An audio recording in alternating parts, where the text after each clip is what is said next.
Yeah, say it, say it. I'm the illest. Yeah, yo. I gotta be an ill nigga with no denying how the fuck I get this crowd moving without even trying. Salut à tous, coach Moussa de la chaîne Rien que la boxe. Aujourd'hui, on va parler de la réunion qu'il y a eu entre Tyron Woodley et Jake Paul. Réunion qui a eu lieu cette nuit, un dimanche, bizarrement, comme en fait avait eu lieu, vous vous rappelez, le combat entre le frère justement de Jake Paul, Logan Paul, contre Mayweather. Donc ils ont combattu cette nuit. Tyron Woodley, pour ceux qui connaissent le MMA, c'était un champion chez les moins de 77 de l'UFC. Il a été, je crois, aussi champion du Strikeforce, une autre organisation. Et voilà, il s'attaquait aujourd'hui à Jake Paul. Jake Paul, un YouTuber qui est devenu, entre guillemets, boxeur. Et je le répète, hein, il est devenu boxeur. C'est vrai qu'il est décrié parce que bon, c'est un certain personnage. Bon, déjà le mot YouTuber, déjà en soi, il est à connotation un peu négative, beaucoup négative. Donc on ne le prend pas véritablement en sérieux. Je sais qu'il y a beaucoup de gens de la communauté boxe, surtout en France, qui sont pas très friands justement de ce genre de combat. C'est pas la même chose aux États-Unis, hein, faut le savoir. Aux États-Unis, vous avez beaucoup de boxeurs qui approuvent, les gens même du MMA qui approuvent ce genre de choses. Parce que voilà, pour eux vraiment la boxe c'est un sport, mais aussi c'est un spectacle. Et ce qui est bien avec en tout cas ce que moi j'approuve, c'est que c'est pas que par exemple Logan Paul et Tyron Woodley, ils se sont vraiment entraînés. Ils se sont vraiment entraînés pour ça. Vous avez un Tyron Woodley qui a pris Mayweather au début pour s'entraîner. Vous avez Logan Paul aussi, Jake Paul qui s'entraîne depuis 3 ans assez sérieusement. C'est vrai qu'il est décrié, mais il s'entraîne sérieusement. Il aime même les deux, hein. Je pense que lui, Jake Paul, il est un peu plus doué que son frère. C'est vrai qu'auparavant, il avait battu Ben Askren, quelqu'un aussi du MMA, mais qui n'était vraiment pas connu pour sa boxe. Donc là, il a affronté Tyron Woodley, qui a un autre calibre, qui est connu pour surtout sa droite, qui a mis pas mal de gens KO. Voilà, donc c'était une réunion qui était à Cleveland. Cleveland, c'est la ville natale de Jake Paul. Alors, il y avait du beau monde en sous-carte. Alors, en sous-carte, vous aviez le frère de Tyson Fury, Tommy Fury, voilà, qui combattait, qui a gagné contre un Anderson Taylor. C'est un ex combattant de MMA aussi, qui a combattu, mais qui a eu pas des difficultés, mais je veux dire son adversaire Taylor a été assez coriace. Je pensais qu'il allait gagner par KO. C'est allé au bout des 4 rounds. Ensuite, vous avez eu Daniel Dubois qui faisait ses débuts aux États-Unis. Daniel Dubois, le lourd, la pépite anglaise, malheureusement, qui avait perdu contre Joey Joyce, et là qui essaye de se remettre entre guillemets sur le devant de la scène. Il avait gagné au mois de juin, et là il faisait ses débuts aux États-Unis et il a gagné haut la main au premier round contre un Américain, je crois, qui s'appelle Kuzumano. Donc voilà, il se replace entre guillemets dans la hiérarchie des lourds. Et ensuite, vous avez eu un super combat entre Ivan Barancic, Montana Love. Montana Love.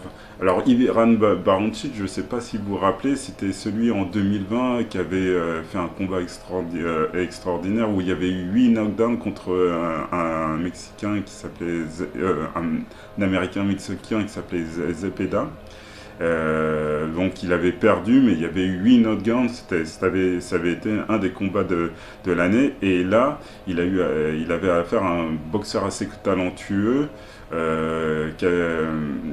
qui fait parler de lui, qui à mon avis va faire parler de lui chez les super légers, qui s'appelle Montana Love. Et Montana Love a gagné par KO à la septième reprise. Voilà. Et enfin, on a eu un championnat du monde avec Amanda Serrano. Amanda Serrano qui est la pound for pound, la meilleure toute catégorie, en tout cas ce que BoxRec dit chez les femmes. Elle est même au-dessus de Katie Taylor, c'est pour vous dire. Donc elle combat en plume. Et elle a gagné contre une adversaire justement qui montait de catégorie, qui était championne de la WBC, qui s'appelait Yamilev Mercado. Et elle a gagné au bout de 12 rounds assez facilement. On aimerait bien qu'elle monte peut-être de catégorie, qu'elle aille en super plume, parce que là-bas il y a du beau monde. Vous avez une anglaise qui s'appelle Terry Harper qui est pas mal. Vous avez Michaela Mayer aussi. Vous avez la belge Pearson et bien sûr la française Maëva Madouche. Donc ça serait bien qu'elle se challenge un peu, qu'elle aille dans la catégorie au-dessus.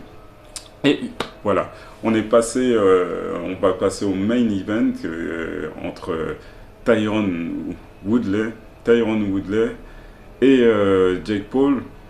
Bon, déjà, le combat avait commencé déjà depuis en dehors du ring.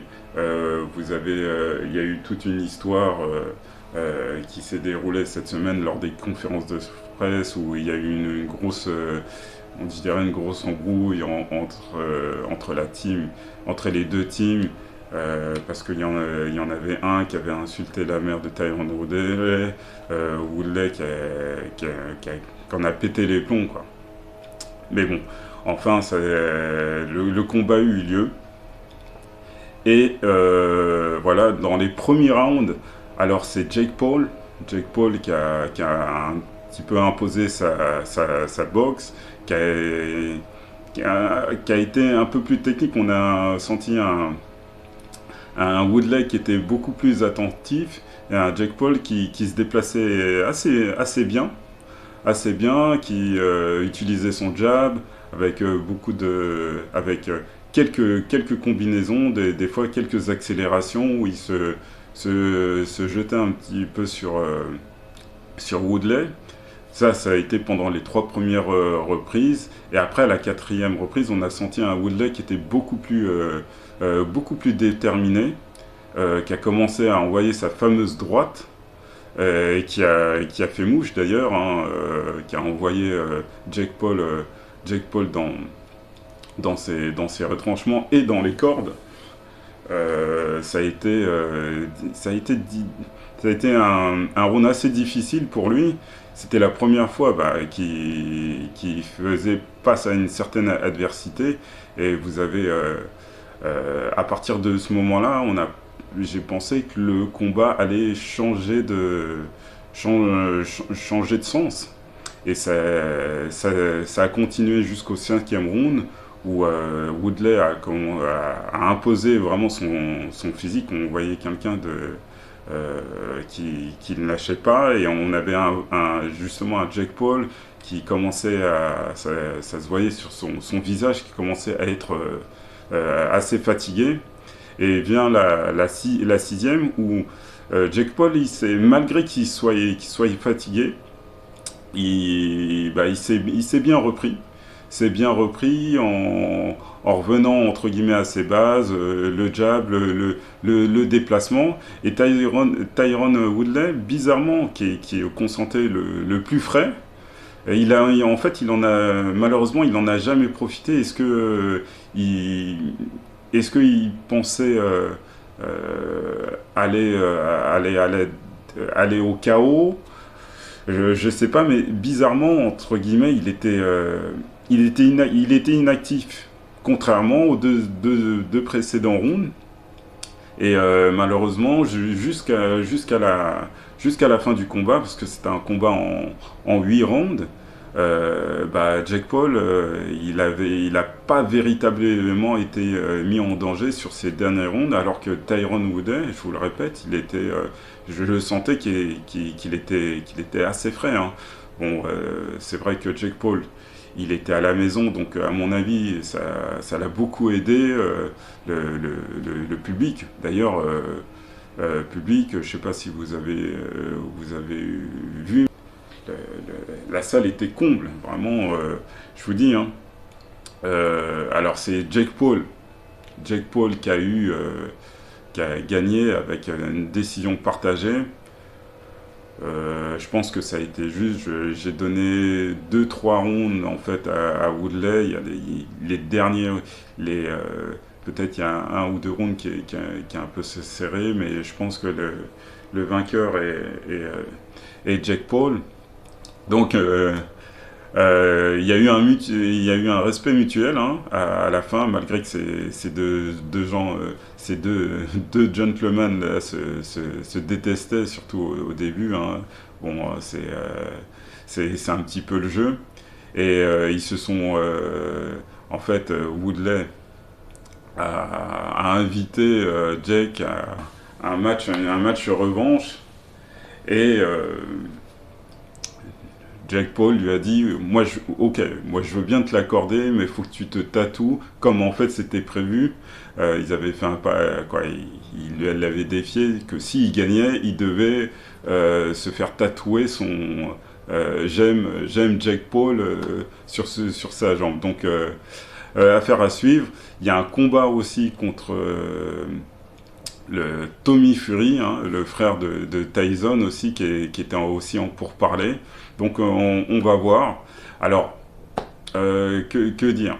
Que dire de ce combat-là? Alors il y en a beaucoup qui vont le décrier en disant que c'est pas véritablement de la boxe. Je trouve que ça a été un combat qui a été assez plaisant à regarder. J'ai pas trouvé, bon, c'est vrai que sur certains aspects, on voit qu'il y a un manque de technique, hein. Vous voyez, il y a un Jake Paul qui a à peine 3 ans de boxe, il y a un Woodley qui vient du MMA, donc ça se ressent, mais j'ai trouvé que c'était c'était assez bien dans l'ensemble. Alors moi je suis pas véritablement contre ces choses-là. Je pense que c'est Jake Paul ou même son frère, c'est des gens qui sont, vous voyez, qui aiment la boxe, hein, malgré tout, hein. C'est des gens comme nous. Et je vous dis, hein, j'ai déjà vu des boxeurs qui étaient beaucoup plus, mais vraiment beaucoup plus faibles qu'eux, hein, monter sur le ring. Là, c'est des gens, bien sûr, qui profitent de leur notoriété. Aussi qui génèrent pas mal d'argent pour eux, pour aussi les gens, mais aussi faut savoir que la boxe ça lui donne aussi de la visibilité, et ça c'est pas à négliger. C'est des gens, il y a des gens qui les suivent, qui n'auraient jamais sans doute regardé la boxe, donc ça peut être, c'est aussi un bien pour nous. Et je vous dis, il y a beaucoup de gens, beaucoup de boxeurs,